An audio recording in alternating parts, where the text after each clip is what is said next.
All right. Hi, everybody. I know most all of you here. You know my dear friend Jim Goodbar, cave explorer par excellence. And we had advertised this little get-together to talk about what we refer to as the high leads. So I will go back to when I first came to work here, if that's okay with everybody. I came to work here in 1976, and at that same year, Tom Rohr, do a lot of you remember Tom or know Tom? Yeah, Tom had just gotten permission to climb above the bottomless pit, thanks to a guy named Phil Van Cleve, and he was what back then was called a park naturalist. And he was very pro exploration. And at the same time, Don Sawyer with the BLM was very pro cave protection and exploration. And then Jerry Trout was, I don't even know who was the ranger then for the Forest Service, but Jerry Trout was working for the Forest Service to issue permits for the caves in the Guadalupes. So I came at a time when there was really a lot of emphasis on cave inventory, cave protection, and there was a lot of very funny things that went on. Andy Kaminsky and Jerry Trout, I mean, there was always little conflicts there, interesting get-togethers. But anyway, I came here, that was the bicentennial year, and they had said, well, Tom is going to be allowed to climb above the bottomless pit to see if there's any passage up there. And they told me, you keep an eye on him. Well, I was pretty new. I mean, I went to work February 29, and here it was just July. And I had already been involved, thanks to Jim, in Muskox Cave, because one of the things, little tidbits that went on is many of us in the local area at least caved here on the park because of Charlie Peterson, who was the first cave specialist for the Park Service, and the first one here at Carlsbad Caverns. And they had told him that he could not go into the caves without at least two people, him and somebody else. So since I just lived in Lovington, New Mexico, it was not that difficult to get over here to go anytime Charlie would call. We would come over here to go with him. And so there it was that I had already been caving with Charlie, and he left me alone in his office. And I should not tell some of these stories on that, but he had left me alone in his office, and he said to me, that cabinet there, that's where I keep the cave files. Oh, okay. So he left. So members of the Cave Research Foundation then found out that they could call me and say, Ron, do you have any information about such and such a cave? And I said, well, it just so happens, I don't know how, but I have a file on Muskox Cave, which I gave them. And Jim went into Muskox Cave and discovered the main fossil in there, back then the so-called muskox, which is no longer called that, which was quite a find. So anyway, we were involved for quite a while, Jim and I, at various levels. And being brand new to the Park Service, which I, before then, thought was only people in uniforms whose main job seemed to be to keep me out of caves, and not always in a very friendly manner. I started to climb up above the bottomless pit with, thanks to Tom Rohr, who took the lead. And Tom liked solid rock. He didn't like anything. If it wasn't solid rock, he didn't much have an interest in it. So when we got to the lip up there where the slope started, Tom just said, okay, that's it. I'm done. Thank you, bye-bye. And it was the next month then that I went up with 3 employees here, and we finished climbing up that slope, which wouldn't quit moving the whole time, which is rather interesting. as I recall, we pretty much ran up it. I had to run up it to keep from falling off. And so that was my introduction to both the park management, and that rangers really weren't here just to keep me out of the caves. That got to be my job then, that I can keep people out of caves. Because one of the things that I thought was very humorous when I first started working here is every caver, it seemed to me, that wanted to go caving on the park, they wanted to do photographic research. Or they'd go to Kodak. We don't do photographic research. Go talk to the people who build cameras. They want to do photographic research. And I knew that that was just a code word for, I want to go caving on the park, get out of the way. So, okay, photographic research, what a scam. I'm gonna do photographic research. So anyway, that was my introduction to the high leads. And disappointingly, when we got up above the bottomless pit, there was no major passage to be found there at all. Jim, you want to interject some things here? Nope. You're doing fine. Well, okay. So, that is what sparked my interest in the high leads. I was going down through the cave, through the natural entrance with a Albuquerque caver by the name of Jim Hardy. Any of you know Jim Hardy?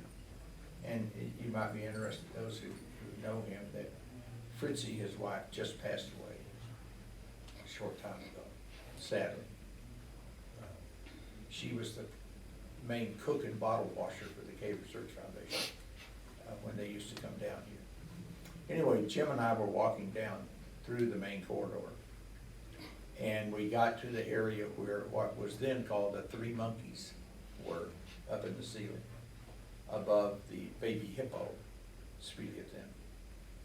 And Jim said to me, up there is probably the continuation of the main corridor, because right about there, right about the Three Monkeys, the cave begins to descend down toward the scenic rooms quite steeply. And he was right that it looked up there like it was on the same level as the rest of the main corridor going out to Back Cave. But so what? So what to do about that? I had a lot of things that I thought about. I would go down in the cave at night and lay down on a bench right near there and look up with binoculars, trying to figure out how to get up there. And have most of you seen that area? You know what I'm talking about. And it's quite a long way from the walls on either side to that balcony up there. And I thought of a lot of stuff. One of the things, of course, was a line throwing gun, which would have been just asinine, trying to shoot a thing up here. And then I thought about a bow and arrow, and I didn't know, you know, I'm not a mathematician, so I don't know how to get it to go up and then curl over the Three Monkeys. And then, of course, the idea that you could start up one of the walls and then climb across that ceiling, that would have been just, besides it had all them little hangy downs up there. And you don't want to tear all that stuff up. So, in talking it over with Dr. J. Michael Queen, may he rest in peace. If I was Catholic, I'd do this right now, but I'm not. But, we both come up with the idea of balloons. And we talked to Jim about it. And it was not as easy as we thought it would be, just real easy. Just build a hook. That was it. That was, well, not a hook, but just a spreader bar. That was Michael's idea.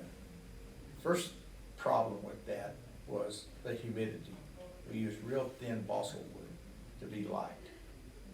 And we had balloons on each end of this balsa wood spreader filled with helium. And as they rose up the idea was to get it high enough that we could then walk down the corridor and pull that little contraption over the three monkeys. But the balsa wood, when it got wet from just the cave atmosphere, it just wiggled around. And that wasn't working at all to our advantage. So then the next best thing was to just how far spread did we need? Have enough parachute cord that we could put balloons here, and then just lift it all up. We didn't need a spreader bar. And let it get up high enough that we could see with binoculars until it was above the three monkeys. And then walk down the corridor until it would go over the monkeys. And that seemed to work, but then we ran into the problem of friction. And at first, we could not pull even the parachute cord. But finally, we got enough people helping that we pulled the parachute cord. And then when the climbing rope hit that ledge, it came to a dead stop. Because again, we couldn't pull it enough. But we finally did by jumping on it. And we, I'll stop right here for those who, did anybody help Tom? Were you with us in the main corridor? No, On the three monkeys? Only in the big room. Only in the big room. Yeah, and it was, I'll get to that in a little bit. It was because of Tom that we were able to get up to the spirit world, because he came up with the best idea for it. Anyway, I'll talk about that in a minute. So, we finally got what I was gonna say when I stopped is, when Don Doucette and others, Art Wiggins, were climbing on those dihedrals across from where the three monkeys are, seeing if there was anything up there, and there really wasn't. But while we were watching them, my son and I climbed up on the other side from them, and it was my first really good view of the three monkeys where they sit. My God, that stuff is so fractured. Had I seen that before I went up there, I would never have gone up there. It was nuts to go up there. Absolutely insane. So that's part of the brain damage side of myself. God, look at that. It was just scary looking. Anyway, we, my wife, Diana, some of you remember her, going to town and buy us the balloons until we were reduced to Smurf balloons. That's all that she bought every balloon that she could get her hands on in Carlsbad. And finally, the Smurf balloons were the last balloons that we were able to purchase and pump them full of helium. And then it lifted it up, and it worked once we got it, and we didn't need a spreader bar. And when it got up above, and then we started pulling, and it took luckily a lot of employees, rangers, interpreters, come down and help us pull on that thing and get the rope up and over that. And then we tied one in and climbed up the other side. And one of the things that probably most of you don't know, a caver that I respected very much, I considered a mentor, called me up the next day after we got up to what we named the balloon ballroom. And the reason I named it that is because I wanted it to be more grandiose than it was. I mean, it went about 18 feet and dead ended. But if I called it a ballroom, then I thought people would think that it was big. And it wasn't. It was just a little place. But anyway, we were up there, and I have a couple of memories of that place. When I first got up there, Mike Queen went up first. And when I got up there, I grabbed one of the monkeys, one of the three monkeys, and it was hollow. I didn't know what else to say to Michael except, "That's hollow." He said, "I know." I said, "You didn't tell me." He said, "No, because I wanted you to have the same experience I did." Well, thanks a lot. I thought, good God Almighty, we're gonna die up here. Anyway, I'm hanging up there, and I said, "You know what, Mike, I think we ought to come down from here." And Mike said, "The only reason I'm not already down is because you're in my way." I said, "Okay, well, I can fix that." So I put my rappel rack on, and down I came, and down he came. So there we were, we just got up there, and neither one of us wanted to be up there, because it was pretty weird to be up there. Because you're never real sure that it's not gonna collapse.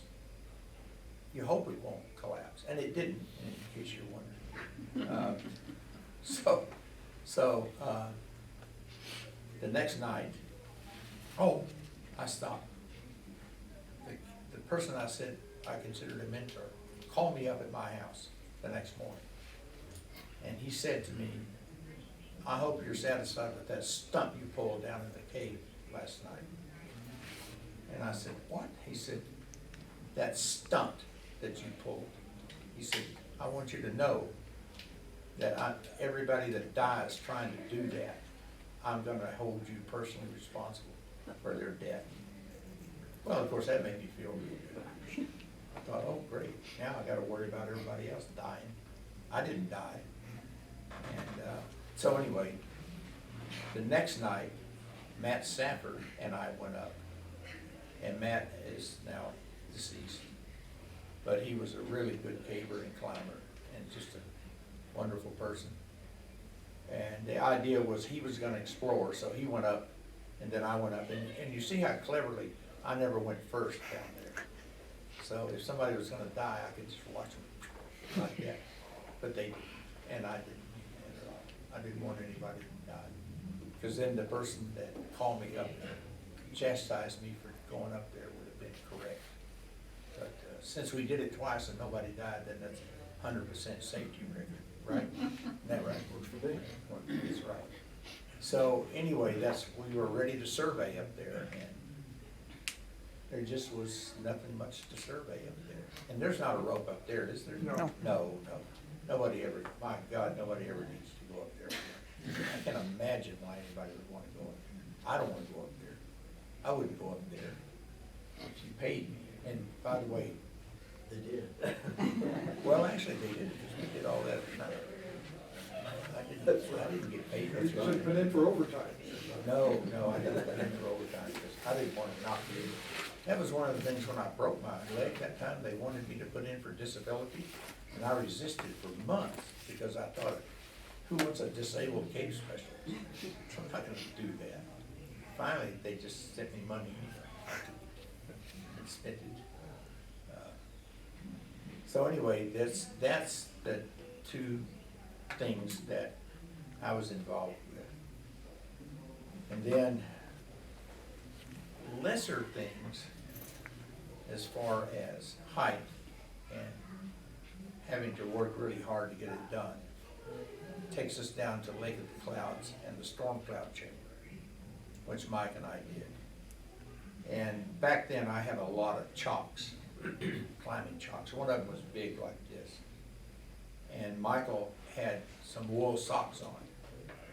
So to try to throw a line over above the Lake of the Clouds where the wall juts out, we put that biggest chalk I had in his sock.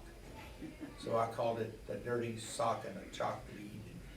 And we tied it and threw it over there and did this, and it come down the other side. And I climbed up to what I named the storm cloud chamber. And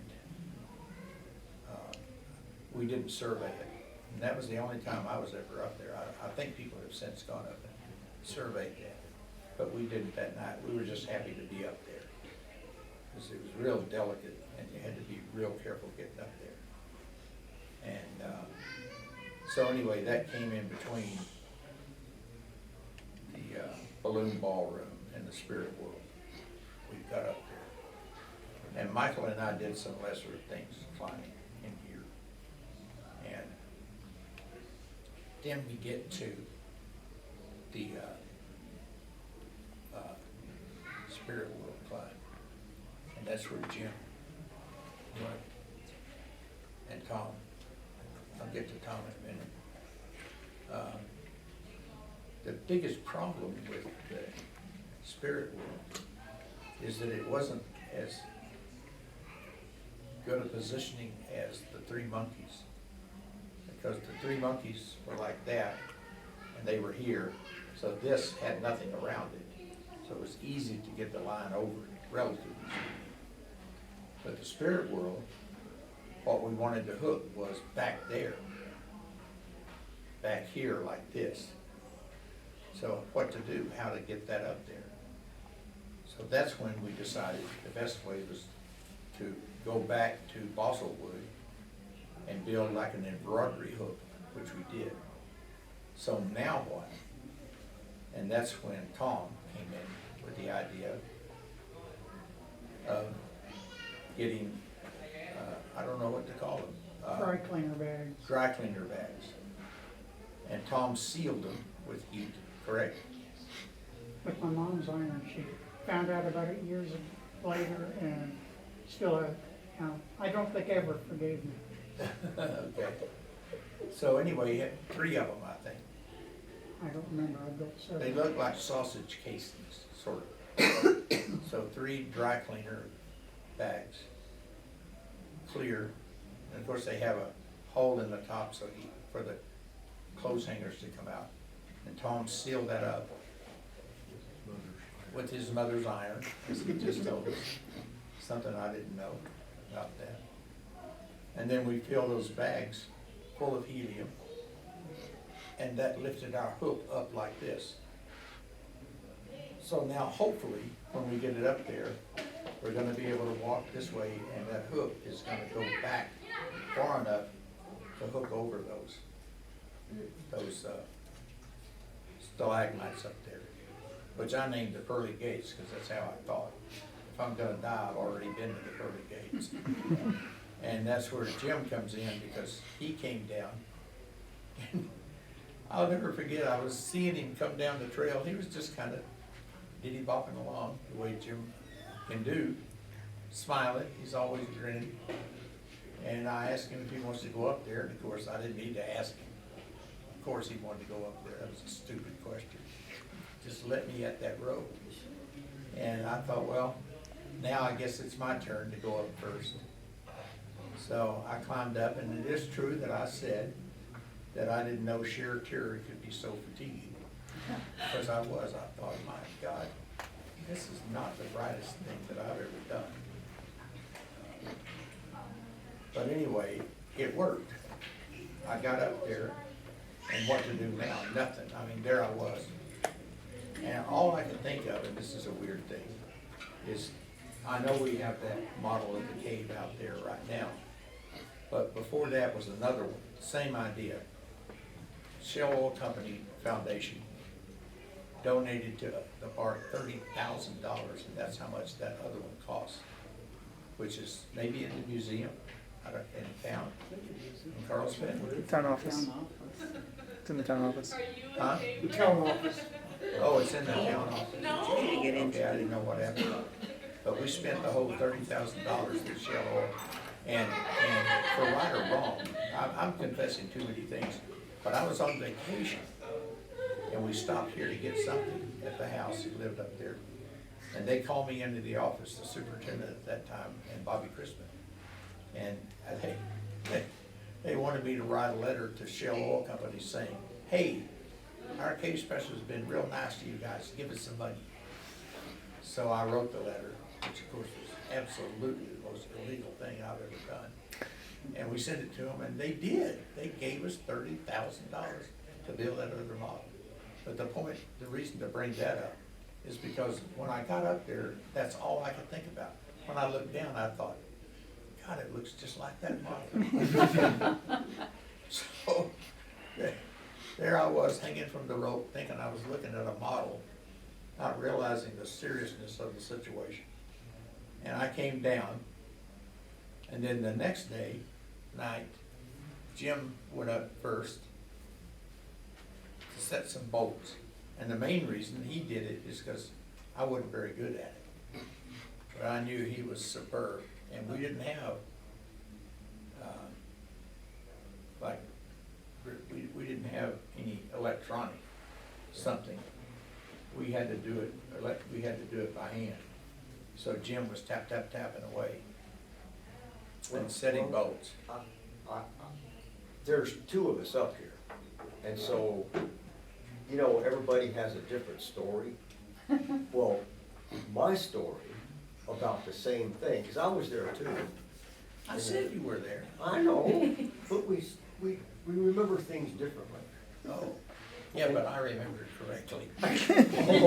But, so, we're there, and they get this contraption up there, and they get the rope in place, and nobody really knows, is this little thing, is it gonna be another 3 monkeys, it's hollow, and, you know, how's this gonna work? And so, we're kinda debating, and it's like, and the rope's there, and we're there, and I'm looking at Ron, and Ron's looking at me, and it's like, you're gonna go first, right? And I'm thinking, no, I'm not going first, you're gonna go first, right? Because it's your cave, and we have this open discussion debate, who's gonna go first?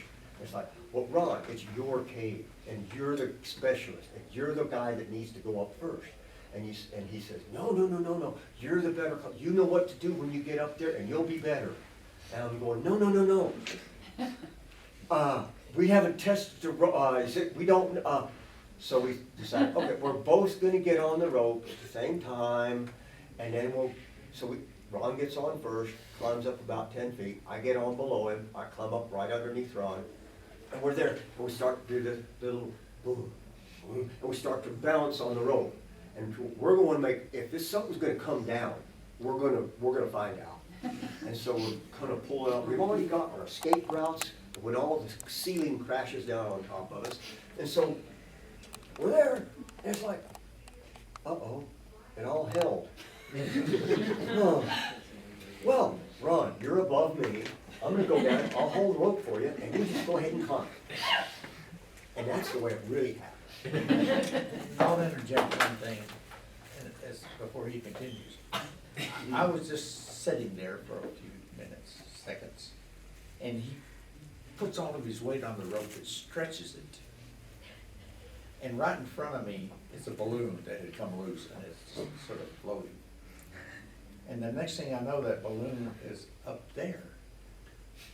And I thought, and what he was doing was stretching the rope enough that I went down. And I thought, that's it, it's coming loose, I'm gonna die. So I, and That's what that was. I thought I was gonna die. And, well, I am gonna die. They can't happen quick enough now, but, anyway, yes, I just wanted you to, that I do remember most all of that. Yeah. Yeah. But anyway, it was fun, you know, and so the second night, after I knew that it was gonna stay up there and not gonna come down, thank you, Ron, so I went up, and you get, the way that was is that there's this little nubbin on the side of the wall there, and the rope had gone over that, so once you get up to that nubbin, there's still a sheer face of flowstone right in front of you, and so you're kind of, well, I was gonna say standing there, but you're not standing, you're on rope. And so Ron comes up right below me, and so while I'm doing the little bolty thing and hammering these bolts into the rock, then I'm on a belay, and he's my belayman, and he's right below me, so I'm doing my little belay thing, or bolting thing up there, and I set 7 bolts, and it was about, what, 30, 40 feet? Yeah, 50, something like that. It finally started to break over and got to a landing spot. So I went up to the very top and set 3 bolts, and then as a permanent anchor, and then tossed the rope back down so Ron could come up. Well, before all this happened, and I went up first that night, and Ron's down on the ground. And oh, by the way, none of this happens during the day. Yeah, because Tourists you don't wanna are upset walking the around, visitors. everything, so if we're climbing and doing all this stuff up there, and there's rocks and debris and stuff shattering down on the tourist trails, and well, what happens if something breaks and a body comes, you know, flapping down? And, no, that's bad for tourism, it's just bad. So we didn't want to mess up anything, so we'd start maybe 7 or 8 o'clock at night, and we'd do all this climbing stuff up till about 3 or 4 or 5 in the morning, and we'd rush home and take a shower and go to work, you know, because we did this all our spare Yeah, time. I had to go back to work in the cave. Play like nothing had happened. Yeah. So we get up, and so before Ron comes up to give me a belay, He's like, okay, Goodbar, I'm coming up, what do you want? You need anything? So, got my gold, got my belt, got my hammer, got my boots, got my hat, okay, got my ass. So, got everything, said, you know, a cup of coffee would be really nice. Well, I knew we were gonna be there for a while. And so I had brought with me a Stanley thermos, which I left down below because it's 255 feet straight up, and I'm gonna be up there for a while doing a little tinky thing. And so we get up there, finally we get to the very back, we're both sitting there going, wow, look where we are. And Ron reaches into his pack and he pulls out a thermos of coffee. And so we sat up there in the spirit world, the first time anybody had ever been there, and had a nice cup of coffee. We did. Well, I didn't let him know it at first, and he said to me, boy, I want coffee so bad I can smell it. And I said, oh, you think I'm stupid enough to climb up here with that great big old thermos? But I did. Yeah, that was the best cup of coffee I ever had. So we had coffee. You know, and it was eerie kind of being up there just because you knew where you were, and the perch that we were on was pretty stable, but that was all it did. It's like the balloon ballroom. It went back maybe 30 feet or so into a little ledge or the platform, but that was it. But you look on the other side, and you could see across this gaping hole, which we had just climbed up, and it's like climbing up through the bottom of a funnel, and then all of a sudden you're at the top of the funnel and you look down and it's like, oh my, that's a long way. And so basically it was kind of like, okay,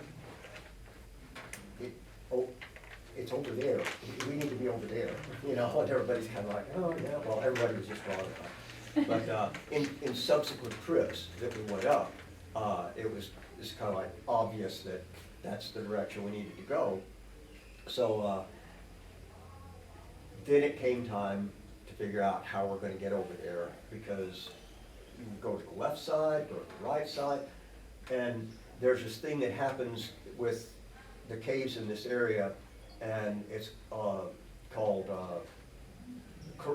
aerial corrosion. The air in the atmosphere of the cave is also got carbon dioxide and CO2 and stuff in it. So it continues to etch away and reduce the rock. And so everything up there was crumbly and slimy and falling apart. And so the first few steps that you took were like on grease. It's the gorilla stuff, that magnesium oxide. Yeah. Yeah, it's manganese oxide. But anyway, it's real slippery. It was really ugly. And so it took us a long time to figure out how we were going to get to the other side, what kind of equipment we would use, were we going to be able to do it. And we went up there to survey, we went up there to do geology, we went up there to look at fossils, we went up there to look at everything. And every time we go, it's kind of like, oh, maybe this way, maybe that way. Well, I don't know. Well, that's going to be a tough spot. We did everything we could. Finally, one day, we went up, and it was like, okay, this feels like this is a good day. This is a good day, I can do it. So we decided that we were going to do the traverse across to the other side. And I got to do that. It was interesting. And one of the things that happened right then is because we had not been treated honestly in the National Park Service by the people who had the store down in Guadalupe Mountains National Park, they did a news piece in BC that made us look like the absolute worst of the bad guys for the lady who had that place, which had already been predetermined that at a certain time she was paid for that and the Park Service was going to take that property. So even people who work for the Park Service and their opportunity to be on NBC News were down there.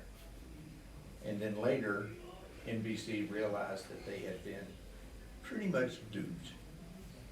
And I don't care if anybody hears me say this because that's what had happened. So the reporter, Molina, he called up here and said to then Superintendent Rick Smith, hey, is there any positive stuff that we can do for you guys to kind of make up for this, slamming you to the ground? And Rick said, well, yeah, there's these guys climbing up above the big room into a thing called the spirit world. Maybe you could film them. So down they came, and that's how we ended up on NBC News the same night that Jim made that traverse. They filmed that whole thing. And one of the things I'll never forget about Donald Davis was belaying Jim. And the first thing he says is, my butt hurts there. And you can hear that on NBC News. If you want to hear Donald Davis saying, my butt hurts there. And I thought to myself, God, we're gonna be on National news. news. National news, and you're talking about your butt hurting. And then, Molina, I can't remember his first name. God, anyway, there was just a little nubbin and the rope kind of slipped in. And of course, I mean, we were pretty bored. There's nothing exciting about it really, except to the persons doing it. But for people watching it, you know, and he said, and Goodbar's rope is slipping off. It's like, no, it just popped over. That was my belay rope, and it was 255 feet down, and I heard that. But it's boring as hell. It really is, there's nothing that, that's what I like about it. There's a big difference It's not like between water bored and skiing or terrified. You know, really. That's why I don't do all that crap, like skiing, snow skiing. Good God, it happens so fast. With caving, everything's kind of nice and slow. Until you fall. Well, yeah, but then if you fall, and you know, something we haven't talked about is, keep talking about us falling, but what if that ceiling had fallen on us? Then what? Them little hard hats? No, not gonna help. It'd be like a pancake, flat. So, anyway, go on, Jim. But I just keep thinking about NBC, and that's, what did you guys do? We didn't do nothing. It was Smith that told us, because we were, at one point, a unit manager, and I'm not gonna say all these names, they were having a get-together up at the housing area, and they wanted to know where I was. And I was up there at that time. And somebody said, he told him, well, go get him. Go get me? What does that mean? No, come up here if you want me. And then something else he didn't say, they were throwing rocks down from up there to clear a space. And I said, no more rocks. And they said, oh, throw more rocks. At least that's what they told me, and I believe they understood exactly what I was saying. But they wanted to see me hop around down there. It's like when I started commercial diving. I found out right away you don't say yep and nope. Like they would say something to me and I'd say, yep, what? Oh, affirmative and negative, not yep and nope. So throw more rocks, no more rocks. It's the same idea. So anyway. Yeah, part of that was intentional. Well, we were, Not very nice to me. If it hadn't been for me, you wouldn't have got in there. I had the key. so, I got to the other side and said, okay, I'm safe. Well, actually, it took 2 days, two nights Yeah. to make that. Because I made halfway around and got to an obstacle that was, and this is like 3 in the morning, I was really tired. And so I had to set a whole other set of bolts because it was a pinnacle that stuck out, and you had to hug the pinnacle and move around it. And you're 255 feet to your back, and it's like, no, going down there, I wanna go over here. And so basically you're kind of there doing your stuff. And it took a while. But so the second night, when I made it all the way around and got to the other side and was able to actually explore some of the passage, that's when I found another pit that went over and all the stuff that, so I was going down, trying to traverse and go down into that pit and see where it went. And it went to a hole in the ceiling above the big room, and so everything that came crashing down, it came down and it all went on the trail. And so then the rangers get to pick that up the next day, I guess. But that was the No More Rocks, and so it reminded me of a small story that in a book that we would read to our son about no more. They were saying no more music, and the cricket didn't understand, and he said, "Oh, more music?" And so I just thought, "Oh, more rocks." And so just kind of nudged a few off, you know. No, no more rocks. Okay. Well, it was kind of fun to hear them clatter. But, on the passage down there, I'm just glad I didn't hit you. But, Well, I am but too. nonetheless, quite the interesting little traverse. A lot to be said about technicians and what you do and where you do it and how you do it. Just like with commercial diving, 200 feet plus deep, and all the stuff that you've got to remember and to keep in your head, and to know that your focus is so precise and your mind doesn't wander and you don't think about 250 feet below you, and you think about that bolt right in front of you and how you're gonna put that bolt in, and it's gonna be perfect, and I'm gonna be safe once I get this thing hammered in, and it's okay. And so you really become the consummate technician with incredibly good focus. Your mind does not wander. It really has no place to go when you're trying to keep yourself alive. That's what happens, you know, it's a mental thing. Yeah. But, that was a fun little trip. It was a fun thing to do. And, I mean, since then, one of the most disappointing parts of the whole effort is that I had high hopes that it was going to connect with the dome above bottomless pit. And so far, it has not connected there. I tossed something when I was there, and I didn't know back then in 1976 how in the world we were going to get up into that spirit world dome, as it came to call it. So I tossed something through a little hole that I hoped that one day I would walk from the spirit world over there and pick it up and have it connected.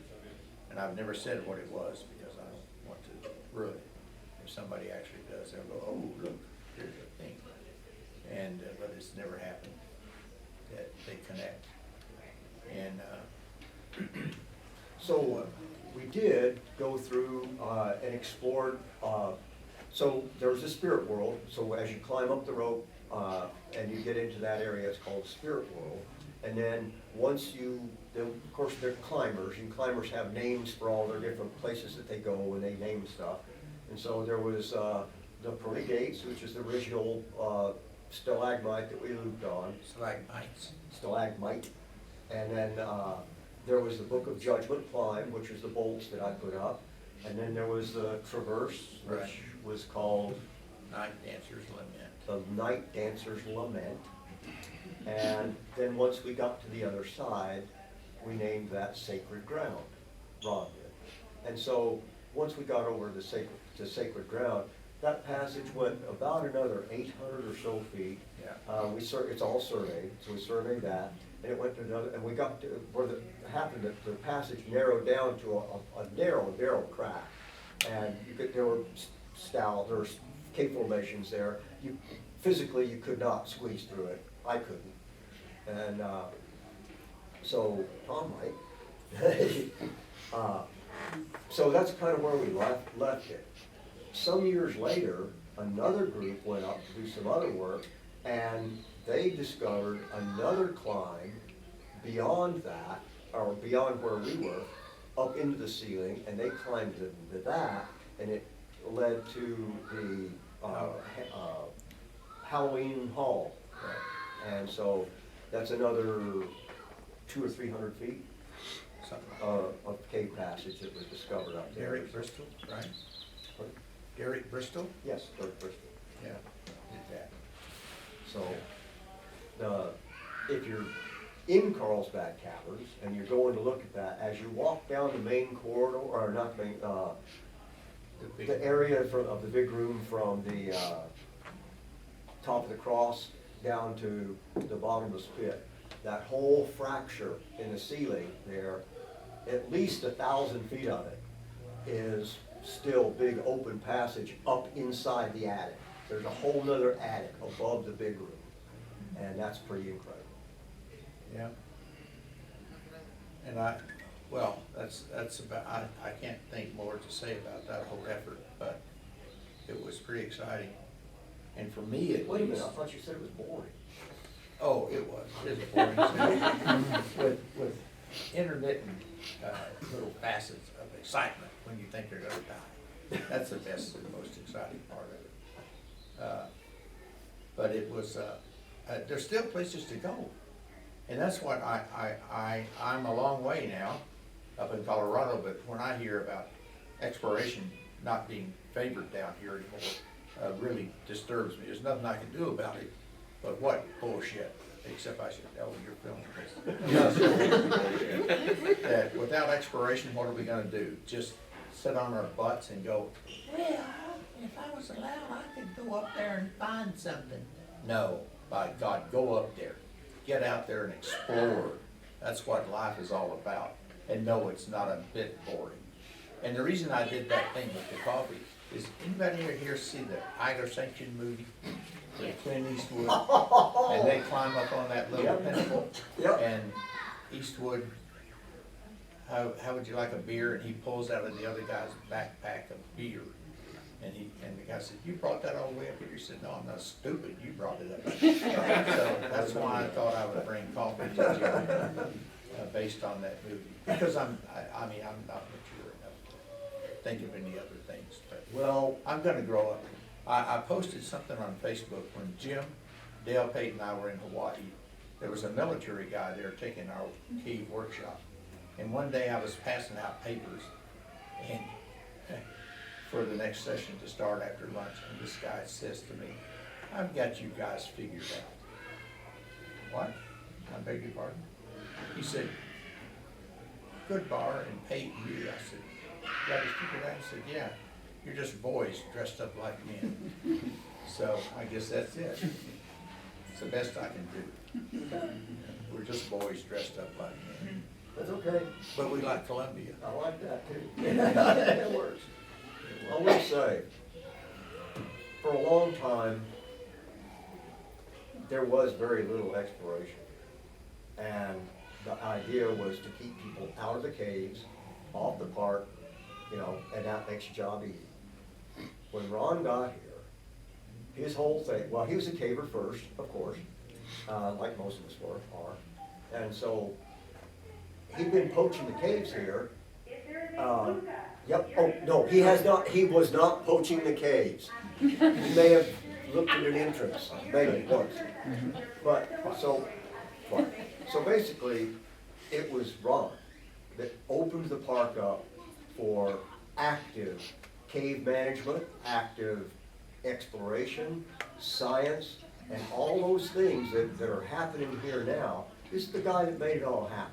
They're not happening now. That was a great time and it was amazing, but yeah, it's not anymore. Well, and you know what Ron just said, is that the caves are still out there. And there are caves out there that have not been discovered yet. We know that for a fact. You're going, huh? Well, if you know that they're there, how come you hadn't gone to explore?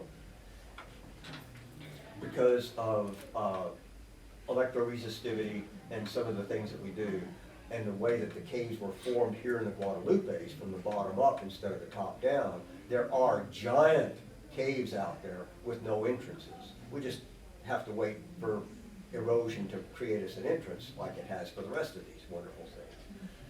But if it weren't for Ron, I think the heyday of exploration on Carlsbad in the National Park Service system, it started here. But there are lots of other parks with caves. And so the exploration and the science that came in after that is just filling news reels right now.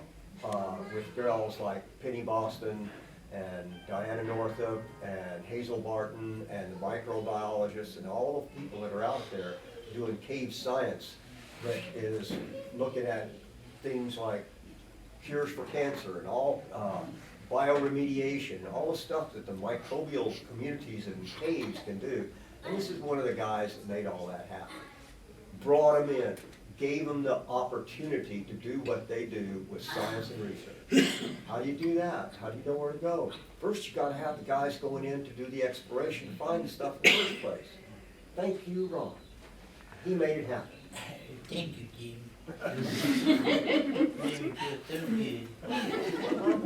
Well, today, one of my great-grandsons, I'm that old, I have two great-grandsons here, my grandson, his wife. He asked me, Grandpa, is there some more of this somewhere? And all I can do is say, by God, I hope so. You bet.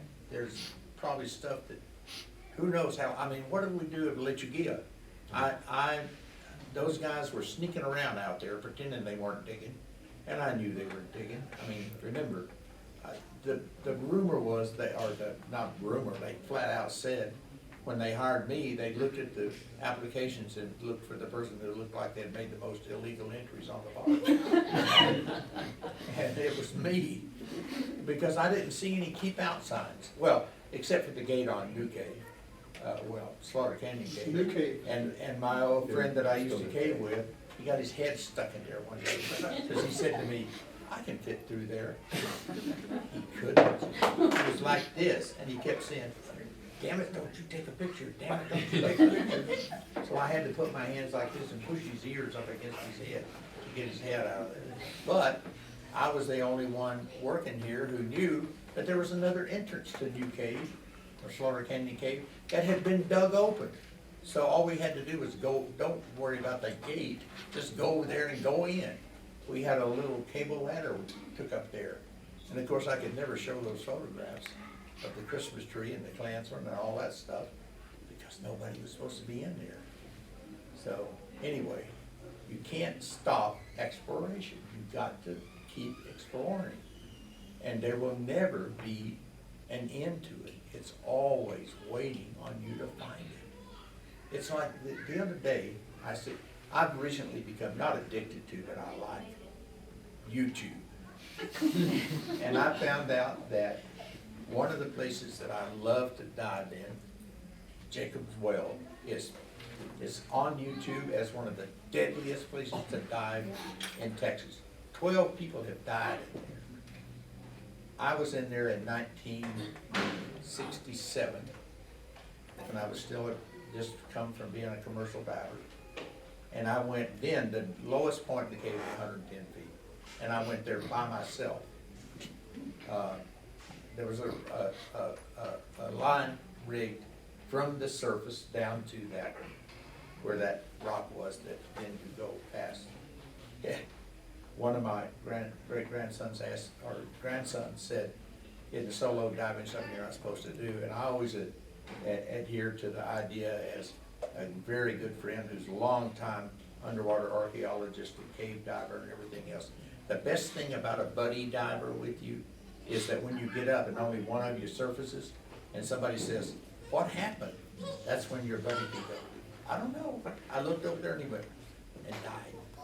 So that's the purpose of the buddy diver, is to be able to tell everybody else how you get the rest.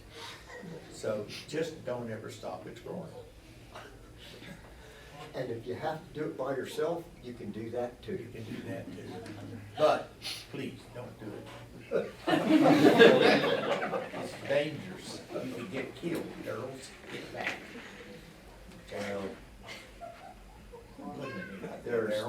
There's still a lot out there.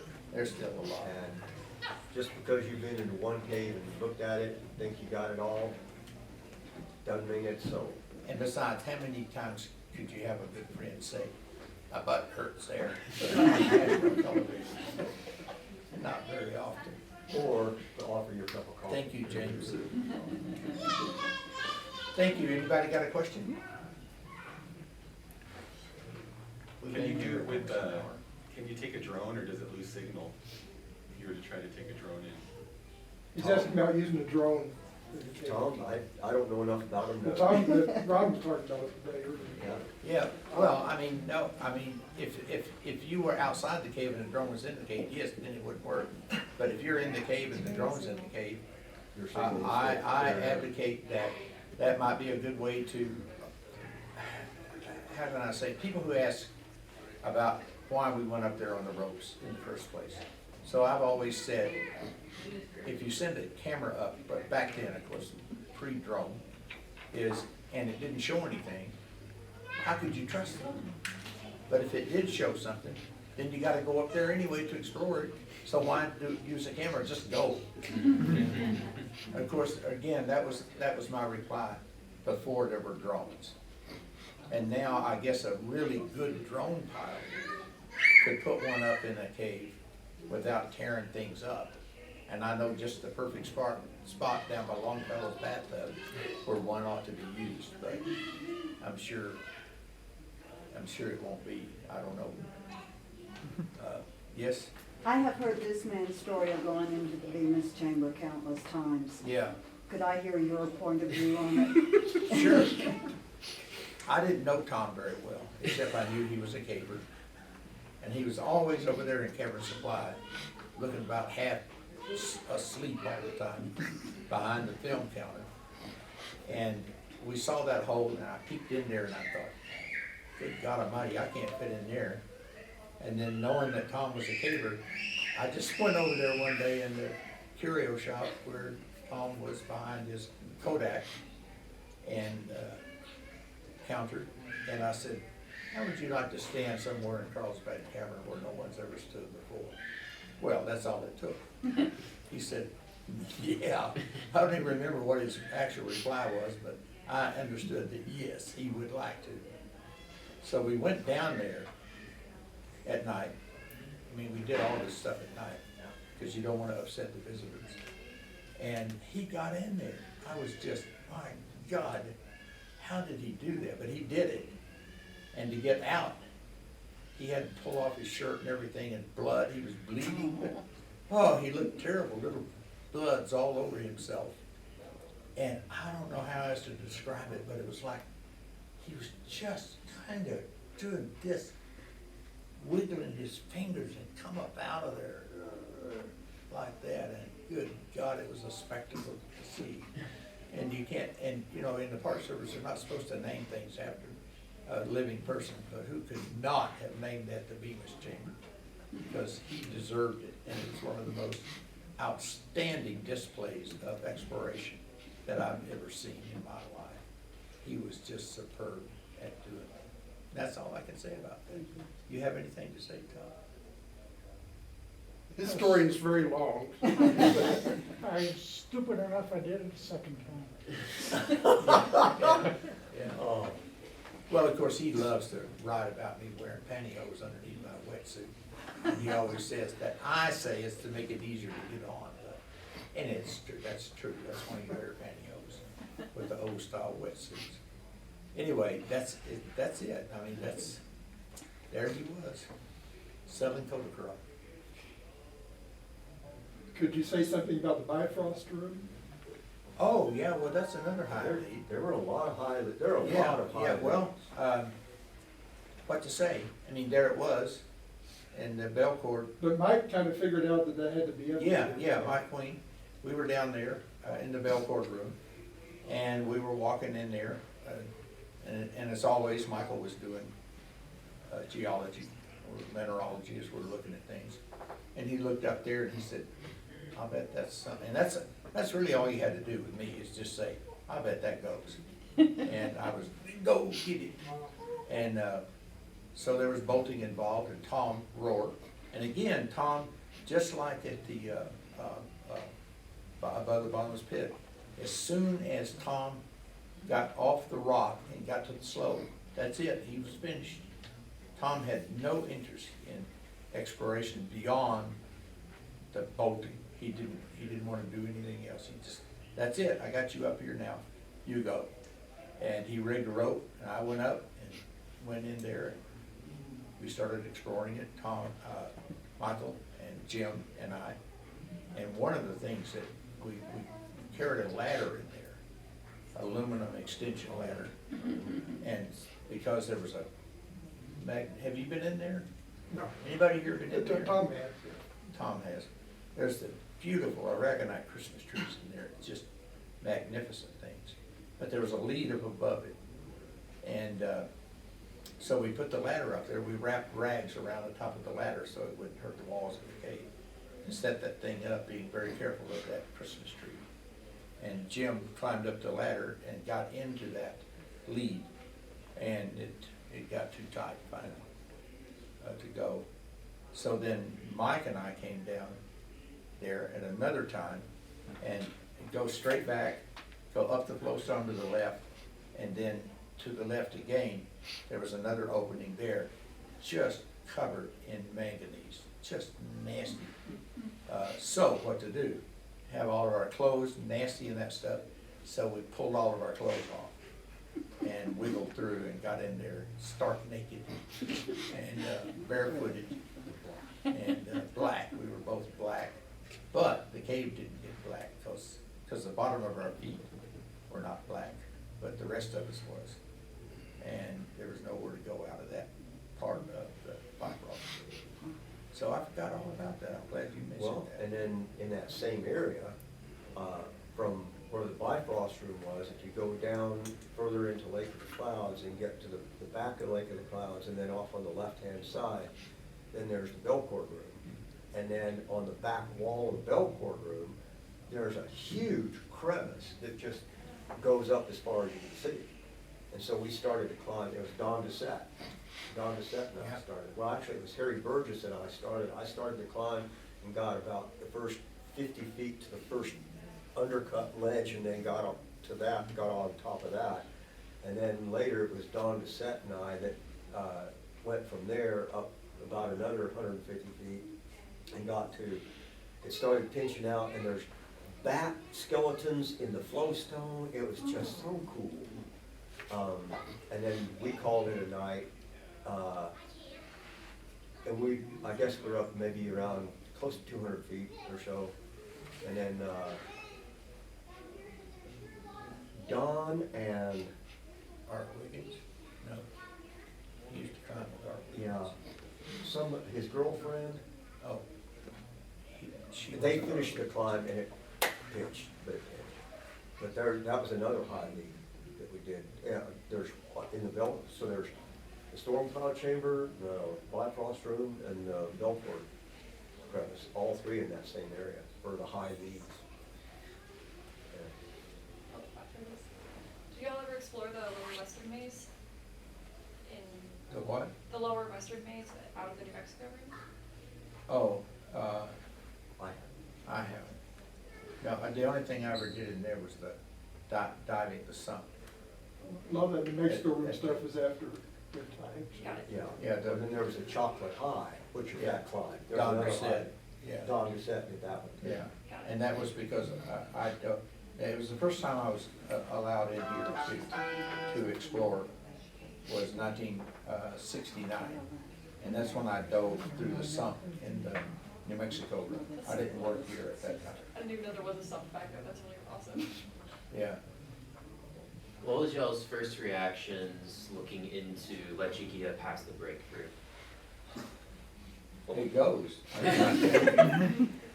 Yeah, I was In a very, big way. very positive about them doing that.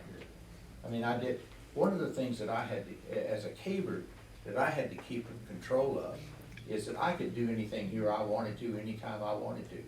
That's not what my job was. My job was to facilitate people doing it. So when the breakthrough was in La Chiquita, I mean, I could have just run out there that very night and just run rampant through all that. But the only place that I ever explored in there was what was called wooden lettuce, what I named wooden lettuce. And the wooden lettuce had nothing to do with a piece of wood and a head of lettuce. What it had to do is, this was right on the trail, main way to get in. And I said, where does that go? Well, none of the people I was with went, knew where to go. So I said, well, let's go. So we went, I thought, for Christ's sake, I'm the cave specialist, I can go up there. So I went up there, and so I said to one of my companions, so if he was in the cave with us, he wouldn't let us go up there. So that's how it became wouldn't let us. Wouldn't let us. Yeah, because he wouldn't let us. He wouldn't let us. Let me not go. Exploration. Yeah, How so. can you explore if you don't know? So, and that's the best answer I can give you. I was very excited. I made the mistake of saying at one point to the superintendent here, Rick Smith, I said, that's the best thing that ever happened to me. And he said, wait till I tell your wife that. Shut up. You know, so is that, I mean, that's what I thought, is my God, what a wonderful discovery. Right after its discovery, and I think I was on maybe the second trip through or in. And that's when I was still focused on these spirit world and balloon ballroom and that stuff, which was kind of what I wanted to do. And the other people, cavers, were doing other things, and it wasn't my job to, I mean, Dale Beskey can tell you, I outlived my usefulness a long time ago. Yeah. Heard a lot about how the rope got up to the balloon ballroom. How did you get it down? We just pulled it down. I mean, it wasn't Okay. time, it was always looped. Oh, it was always okay. Yeah, oh yeah, it was always looped. Okay. And of course, now I don't know, because the rope up to the spirit world is on the opposite side, which I've never been up there. Yeah, so after. Who did that? Who put it over there? Oh, it was, Stan. I think it was Stan. Oh, Stan Stan, and, yeah. um, Because that's where the Garrett action was. Jorgensen and somebody else. And Aaron replaced it last year. Huh? Aaron replaced it last year. Oh, cool, Yeah. good. So when we first got up into the spirit world, and the rope was on one side of the pit, and the actual cave that we wanted to look at was on the other side of the pit, so we had to make that big traverse. So anytime anybody else wanted to go and do any further exploration or anything over there in in that portion of the cave, then they had to do this traverse, which was really scary. It just is scary. And so they basically just hooked the rope up on the other side, so you didn't have to cross that traverse every time you went up. And so, generally when there's places like that, and there's not a whole lot of traffic, there's no reason that's not a tourist place. You're not just gonna allow people to go up because I just wanna see it, because it's so cool, and I can say that I've been up in the spirit world. Well, you have to have a very significant, good reason to go up there. And so whether it's survey, or looking at the biology, or the mineralogy, or whatever it is. Photographic studies. Yeah. Photographic study. Oh, yes, so photographic. Photographic But research. you have to convince the Park Service that whatever it is that you want to do is worthwhile, and it's going to benefit the park. Yeah. And so, that's how you get to go places. Tell them you're going to do some photographic research, and you can go anywhere you want. You know, and that comes to play. I had a friend a very, very famous cave diver, deep caver, author of books about caving. He was very upset at Wakulla Spring in Florida, huge underwater cave, because they wouldn't let him in there. And she had him call me when I was still working. What's going on? And he told me all about how he was perfecting this rebreather, all kinds of stuff. And I said, well, what does the park get out of this? Oh, well, they get to know that this is where we perfected it. And I said, they don't give a damn, you can do that in a swimming pool. I said, what do they get out of this? He didn't seem to understand that an agency wants to know, okay, great, if we let you in there, what do we get? What's our final product? What are you gonna give me a map? Are you gonna give me the biology? What? And he didn't like to hear that, but that's what you have to do, is the agencies, they don't know nothing. You have to tell them how they're gonna benefit. And he finally, I think, caught on to that idea that they gotta have some product at the end that not just now your rebreather's really working well, they don't give a damn about that. What they wanna know is, what do we get? We get one of those maps like that out there, or one of those, you know, what do we get out of this? Well, and like, right now with exploration, we're talking about exploration. A lot of the exploration that's going on now is exploration in microbiology. And so, if you're gonna convince the Park Service that they need to let you in so you can collect little pieces of stuff and see if there's microbes in there, then it's like, so what does the park get out of it? Well, we're looking for, and we think this might be a cure for cancer, and, well, we've got some real good you can speculate anything you want, but what's the park going to really get? So nowadays, with that in mind, if anything comes of your research and your microbiology and your in the park, and you start to make all this money for cancer cures, then we get a certain percentage of that. It's a royalty rate, because the park is where you found all your good stuff. That's Where happening? you got your, well, it is, and we've written it up. I know, I worked for the Bureau of Land Management as a cave specialist, and that any kind of collecting permits that we issue now, it always has that little caveat that, especially for microbiological stuff, that if you're making money, we're making money. So that's kind of that's what the park would be, you know, or it could be a map, or it could be, you know, something else. An inventory of all of the critters that live in their Well, it caves. seems like for the microbiology, a lot of it is publicity is what the park is. And that's good too, just. Or a clip on YouTube, I can watch it. But that's one of the other things, just the continued exploration for knowledge and digging for the knowledge that's there about biology, geology, you know, paleontology, any of the other stuff that's there.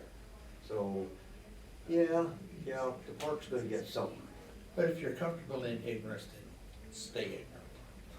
If you're It's okay. comfortable in not Somebody else will knowing, post it to YouTube. yeah, I don't want this to come across the wrong way. But if you're comfortable in not knowing, then stay on the trail. Just stay on the trail. Stay in the closet. Stay in the closet, stay on the trail, don't get out of bed, you know. If there's more time, Jim, you should talk about your muskox trip, the discovery there. I went into a cave one day and found some really cool stuff. It was the first exploration into muskox cave, and Beyond the entrance drive. beyond the entrance area. And there'd been some guys in the 1940s that had gone down and they found a skeleton of what was called a bush ox or a musk ox. It was actually not a musk ox, it was a bush ox. And so that was the name, that's why they named it Muskox Cave. So that was right at the bottom of it's got a 114-foot entrance drop down a very narrow slot, and then it opens up. And so from there, we started surveying and exploring. So as I always took point on surveys, because that puts you out in the front, and you can always be the first one out there. And I was always very, very small and kind of wiry, and so I was the one that would go scurrying around looking for the spots to do the next survey point and all that kind of stuff. And so I dropped down in a second drop in the cave, and I got to a slope, and I'm going down this slope, and I'm still on rope, and I get to the bottom of the slope, and I finally get off, and I'm looking for more passage. I'm looking for where does the cave go, and it's this rock debris slope, and I'm looking, and there's a pool of water down at the bottom, and all of a sudden I'm looking around, and I'm looking at that pool. It's like, man, those bones, or those rocks sure do look like bones. Well, the bones were in this pool had all been completely covered over with calcium carbonate, and it looked like popcorn. And so here's this completely articulated skeleton of an ancient extinct bush ox, or actually this was a true musk ox, horns, everything, just laid out right there. And I'm just like, it's like you're looking through tunnel vision, and when you finally see this whole big picture open up in front of you, it's just like, oh my gosh. And then I started looking around, and there's bones everywhere. dire wolves, it turns on, there's, Felis atrox, there's camels, there's all these huge Lions. wolves. American lions. And, so I'm starting to go, wow, this is pretty cool. And so I start climbing back up the slope, and I get to the rope, and I'm climbing up the rope, and the other guys, Pete Lindsley and Ron Bridgman and Alan Hill. And so He's dead I was like, I'm just climbing, bones, bones, and I thought I'd gone nuts or something. I'm clamoring, bones, bones. And so that was kind of one of those discoveries where later the Smithsonian came in and excavated a tremendous amount of that. They found, what, over 200 extinct species? now. Yeah, a lot of stuff. And just incredible stuff. And that was in '76. The same Yeah, year that's I went one, to work. it wasn't 70. Big Yeah, it year. was. Huh? Big year. Oh, it Yeah. was, yeah, Yeah. that was 76 too. Well, and that's why, that was the first year I went to work here, and here's all this stuff happening, Yeah, and it was very exciting. it's amazing. Yeah, Yeah. But you can't know unless you go. that's right. And so, I have the greatest admiration for cavers, for anybody that explores. I mean, my God, I have met some of the greatest people in the world, like Jim, and everybody. It's amazing. yeah, he is. Have we taken enough time? I mean, building's still open for another 40 minutes if you got, 40 minutes. Oh. you take all the time you need. Anybody I'm gonna run out of else footage have any in last question about 30 minutes. anything that we've talked about? Yes, Damien? I have a question for you, Grandpa. What was your absolute favorite cave? Oh, I have, the one that I'm in at the time. Carlsbad? All caves, Oh, caves, oh. all They're all- caves. The I- one stayed in there. If someone said to me, out here, living around here somewhere, Texas, New Mexico, Colorado, is there a cave you would recommend to go in to see beauty? I would recommend a cave in Texas called Caverns of Sonora. It is probably absolutely one of the most magnificently beautiful caves I've ever been in. And I've been in caves in other countries, all around the world. But Caverns of Sonora is a fantastically beautiful place to see, especially if you have the experience and background of somebody who will take you off the trail into a place called the Halectai Room. It's the only place I've ever seen speleothems, cave formations, that would move just from your voice reverberating. So that's my answer to that. It's not my favorite cave, but it's one that I would say, if you're gonna see any cave, I had a friend who said to me, I would rather go in 3 feet of virgin cave, meaning that nobody's ever explored before. I would rather go in that 3 feet than I had in any commercial cave anywhere in the world. I don't agree with that. I've been in a lot of caves and I loved every one of them. So anyway, does that answer your question? Yes, sir. So, You just gotta love them, yeah, you know. even if they don't have nothing in them, they're fun. We have caves that we call cavers' caves. It's just a passage. Love it too. Although one time I was in one of those behind a guy who smoked a pipe and I thought I was gonna die. In the cave.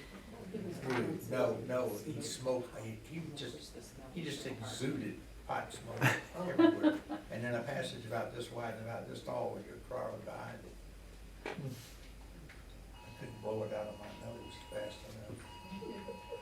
Okay, Okay. Pretty good. Thank you very much. well, Yeah, thank you all thank you. for attending. Thank you, Dennis. Yeah, we did.